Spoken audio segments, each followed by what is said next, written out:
अब इन सभी अम्लों को आयन के आधार पे हम लोग आयन के आधार पे दो भागों में बांट देते हैं। ठीक, आयनन के आधार पे दो भागों में बांटेंगे। अम्ल के प्रकार, आयन के आधार पे अम्ल के कितने प्रकार होते हैं? दो, प्रबल अम्ल और दुर्बल अम्ल। कौन से होता है? पहला प्रबल अम्ल, और दूसरा क्या है? दुर्बल अम्ल। ठीक है, दुर्बल अम्ल। बहुत सरल है ये। प्रबल अम्ल किसे कहते हैं? ऐसा अम्ल जो पानी में घुले और पूर्ण रूप से आयनित हो जाए। ठीक है, अर्थात पूरी तरह वह वियोजित हो जाए, पूरा H+ आयन दे दे।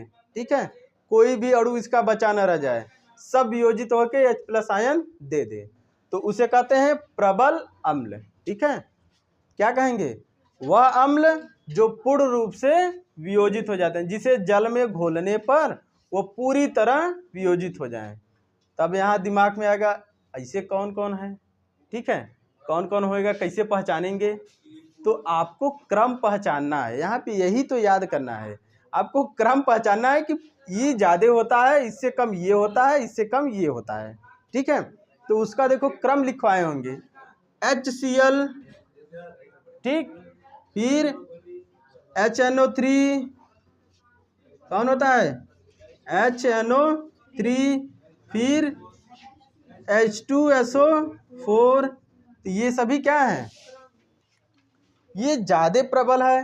ये ज्यादा प्रबल होने का मतलब कि ये जल में घोलेंगे इसे, ये पूर्ण रूप से वियोजित हो जाएगा। ठीक है, मतलब H+ अलग और Cl- अलग पूरा, और उससे कम थोड़ा सा ये है। ठीक है, ये भी वियोजित हो जाता है ज्यादा, ये भी हो जाता है। ठीक है, ये भी हो जाता है, ऐसे ही। अब दुर्बल अम्ल किसे कहते हैं? वे अम्ल जिसे जल में घोलने पर वो पूर्ण रूप से वियोजित न हो, बस उसे क्या कहते हैं? दुर्बल अम्ल। ठीक है, कितना सरल है, सब सरल ही तो है, कोई ज्यादा कठिन है? देखिए यहाँ अम्ल से जो अभी तक बताएं, कुछ कठिन लगा? कुछ नहीं, यहीं बैठे बैठे सब आ गया। ठीक है, कोई इसमें कोई दिक्कत परेशानी हो तो बताइए।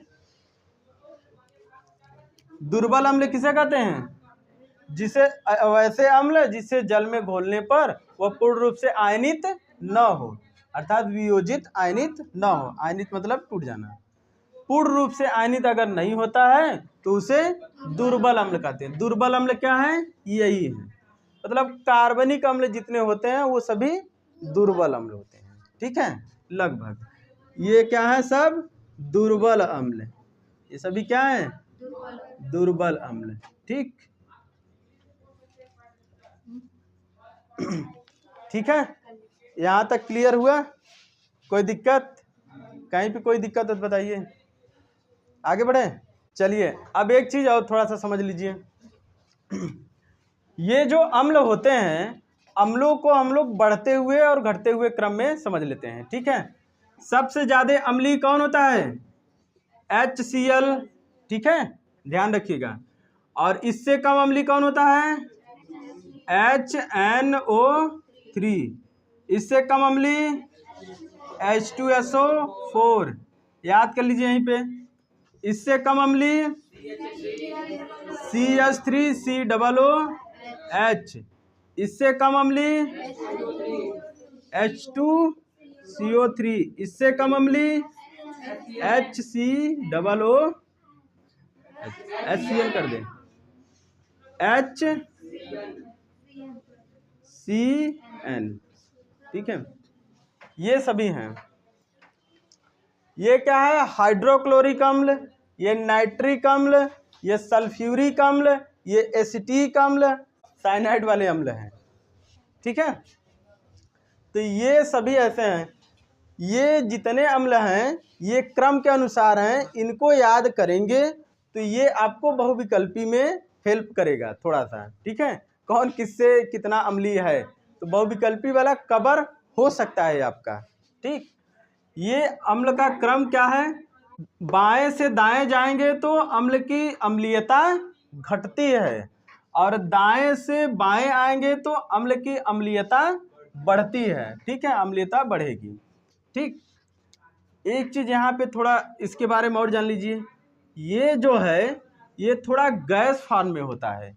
देखो यहाँ पे H क्या है, हाइड्रोजन गैस है, क्लोरीन क्या है, गैस है, दोनों गैस है ना, ये गैसीय अवस्था में होता है ऐसे तो, लेकिन जब इसे घोल दिया जाता है पानी में तो वो HCl लिक्विड अवस्था में रहता है। ठीक है, सब तरल अवस्था में होते हैं।